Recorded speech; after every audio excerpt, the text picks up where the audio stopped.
juga teman-teman. Hari ini kami kelompok 2 akan mempresentasikan mengenai penyakit menular seksual yang disebabkan oleh bakteri, yaitu sifilis. Sebelumnya, izinkan kami memperkenalkan diri terlebih dahulu.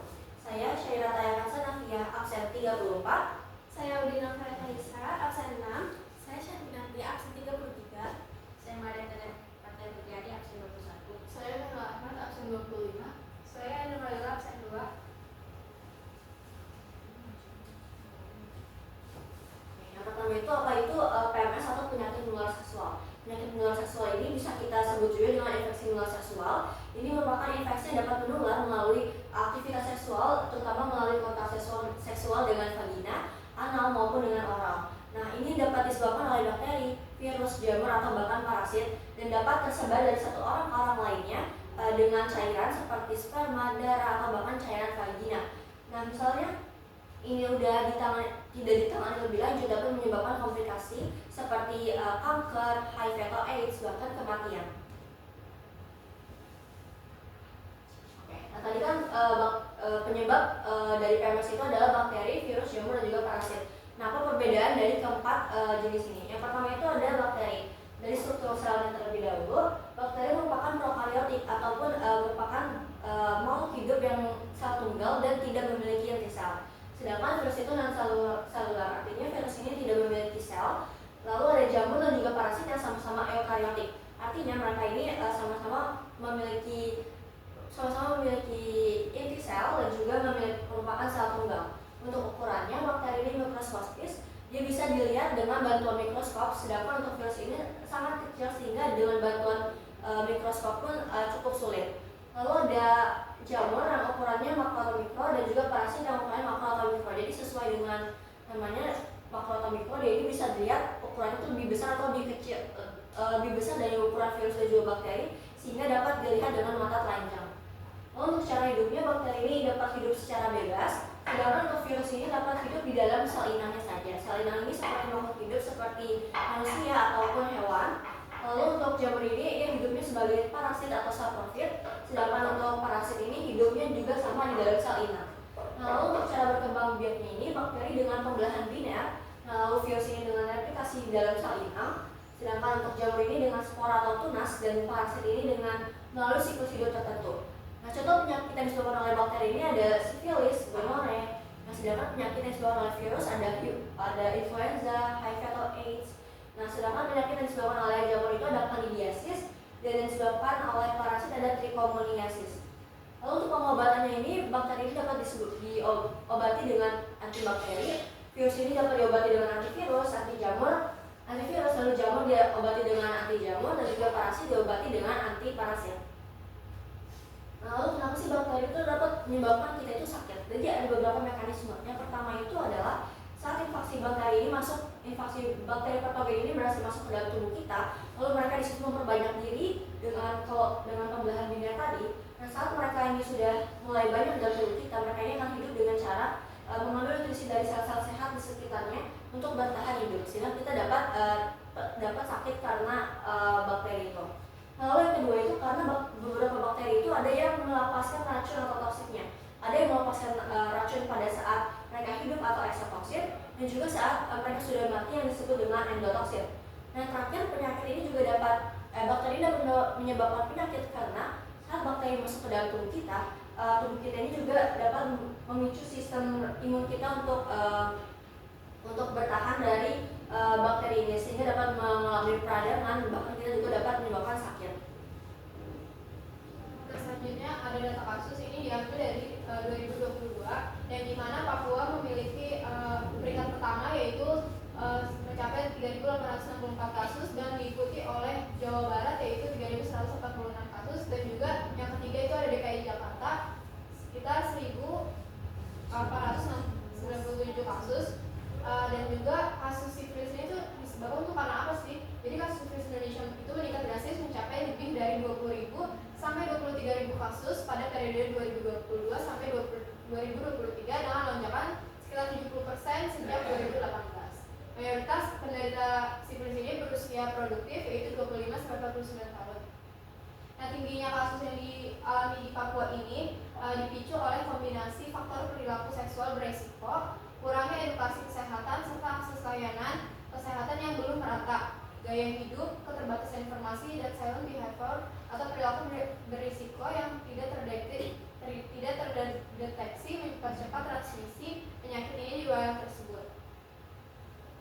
Nah selanjutnya ini ada video di mana pasien itu masih melakukan hubungan seksual beresiko yang mengakibatkan tangannya mengalami ruam dan juga di bagian kaki. Tidak hanya di bagian kelamin saja, tapi di bagian tubuh tertentu juga dapat menimbulkan ruam yang cukup banyak.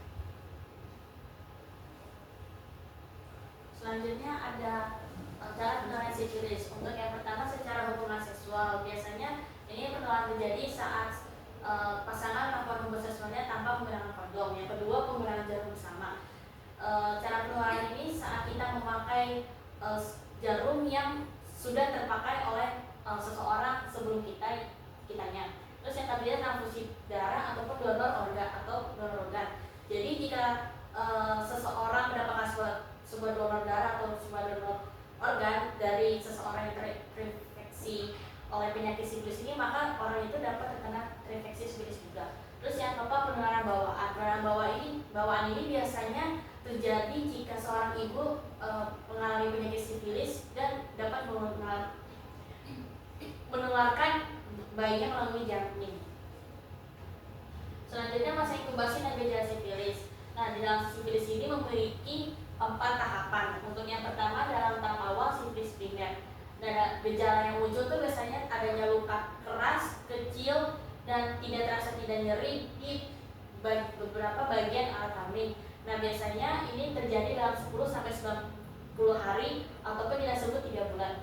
Terus di tahap yang kedua sifilis sekunder. Nah, di sifilis sekunder ini adanya muncul gejala ruam merah di beberapa bagian tubuh yang diikuti dengan gejala lainnya seperti demam, sakit tenggorokan, ataupun kemudian kelenjar getah bening. Nah, ini gejala ini terjadi setelah sebulan sembuhnya dari tahapan awal. Lalu selanjutnya yang ketiga ada sifilis laten. Nah, biasanya di tahap sifilis laten ini jika pasien itu ataupun orang yang mengalami penyakit sifilis ini tidak berobat ke dokter, maka dia dapat melihatnya bahwa dia sudah sembuh perlahan dalam 10-30 tahun. Dia sedang ke tahapan ke puncaknya itu sifilis tersier, yaitu dalam organnya bakteri-bakteri telah masuk ke dalam organ-organnya dan dia mendapatkan kerusakan permanen seperti kanker. Selanjutnya ada pengobatan sifilis yang dimana penisilin ini adalah pengobatan utamanya. Jika pasien memiliki alergi terhadap suntikan ini, biasanya dokter akan memberikan alternatif seperti doxycycline, ceftriaxone, atau azithromycin. Kalau misalkan pasien sudah masuk stadium penyakit seperti primer atau sekunder, biasanya itu suntikannya cukup 1 kali. Tapi jika tersier itu biasanya 3 minggu berturut-turut. Untuk ibu hamil biasanya sangat direkomendasikan karena untuk mencegah penularan di janinnya. Yang ketiga ada masa pemulihan. Ini biasanya hindari hubungan seksual hingga sifilis ini benar-benar hilang dan dokter mengatakan jika penyakit ini sudah sembuh total. Untuk komplikasi sifilis ini yang pertama ada kerusakan organ dan jaringan, di mana saraf, organ tubuh dan jaringan ini bisa rusak secara permanen akibat penyakit sifilis yang tidak dapat pengobatan. Yang kedua ada kardiovaskular yang dimana bisa mempengaruhi jantung dan pembuluh darah, mengakibatkan aneurisma aorta atau pembengkakan bahaya pada arteria utama yang bisa pecah. Yang ketiga ada meningitis yang ditandai dengan sensasi nyeri di bagian kepala, kebingungan, dan leher terasa kaku, serta kejang-kejang, terus pendengarannya itu terganggu, penglihatan yang kabur, dan juga bisa menyebabkan koma jika dalam kasus yang parah. Yang keempat ada sifilis kongenital yang dimana ibu hamil yang mengalami sifilis dapat mengeluarkan bakteri kepada bayi saat proses persalinan. Nah, untuk pencegahan sifilis ini biasanya tidak berganti-ganti pasangan seksual, terus tidak menggunakan kondom setiap hubungan seks, memastikan pasangan tidak menderita penyakit menular seksual termasuk sifilis, dan keempat tidak melakukan hubungan seksual dengan orang yang tidak diketahui riwayat penyakit seksualnya. Selanjutnya ada tahapan sifilis. Yang pertama ada sifilis primer, muncul sekitar 10-90 hari setelah terinfeksi, ditandai dengan luka kecil tidak nyeri yang disebut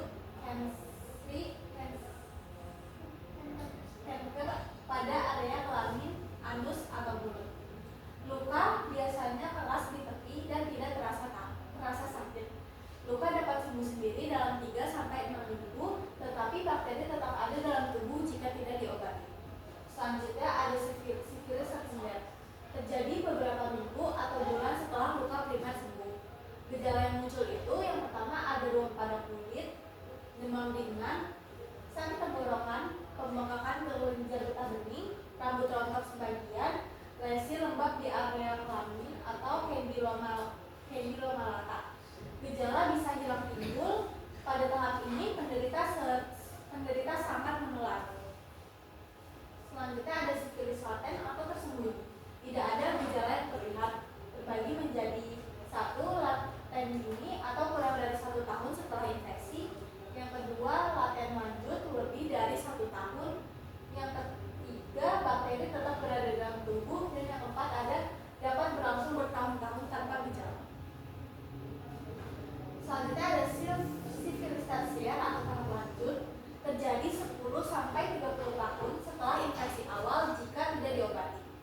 Dapat menyebabkan kerusakan serius pada jantung dan pembuluh darah, otak dan sistem saraf, mata dapat menyebabkan kebutaan, tulang dan organ lainnya, menyebabkan kelumpuhan, gangguan mental, bahkan kematian. Selanjutnya ada sifilis kongenital, terjadi jika ibu hamil yang terinfeksi menularkan kepada janin. Dapat menyebabkan bayi lahir prematur, berat badan rendah, kelainan bentuk tulang, gangguan pendengaran atau penglihatan, dan risiko kematian bayi. Selanjutnya ada diagnosis. Diagnosis sifilis ini dilakukan melalui pemeriksaan secara klinis dan tes laboratorium untuk memastikan adanya infeksi bakteri Treponema pallidum. Yang pertama yaitu tes yang disebut dengan serologi, yaitu tes darah dengan cara utamanya untuk mendiagnosis sifilis. Yang pertama yaitu ada tes non-polar ponemal, digunakan untuk screening awal dan memantau keberhasilan pengobatan. Contohnya seperti VDRL atau Venereal Disease Research Laboratory. Yang kedua yaitu RPR atau Rapid Plasma Region. Hasil tes ini dapat menunjukkan tingkat aktivitas infeksi. Yang B yaitu tes treponemal yang digunakan untuk memastikan diagnosis. Contohnya seperti TPH yaitu Treponema pallidum hemagglutination assay.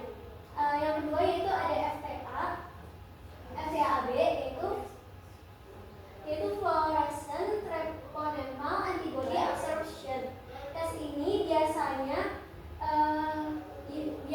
tetap positif seumur hidup meskipun sudah diobati. Yang kedua yaitu pemeriksaan fisik atau kita biasa sebut juga dengan pemeriksaan klinis. Dokter akan menanyakan riwayat hubungan seksual dan juga gejala yang dialami. Yang kedua yaitu memeriksa adanya luka atau kanker, luka kulit atau pembengkakan kelenjar getah bening. Yang ketiga yaitu pada ibu hamil dilakukan pemeriksaan rutin untuk mencegah sifilis kongenital. Yang ketiga yaitu pemeriksaan cairan luka. Jika terdapat luka atau kanker, sampel cairan dari luka dapat diperiksa di laboratorium untuk melihat bakteri secara langsung, yaitu menggunakan mikroskop lapangan.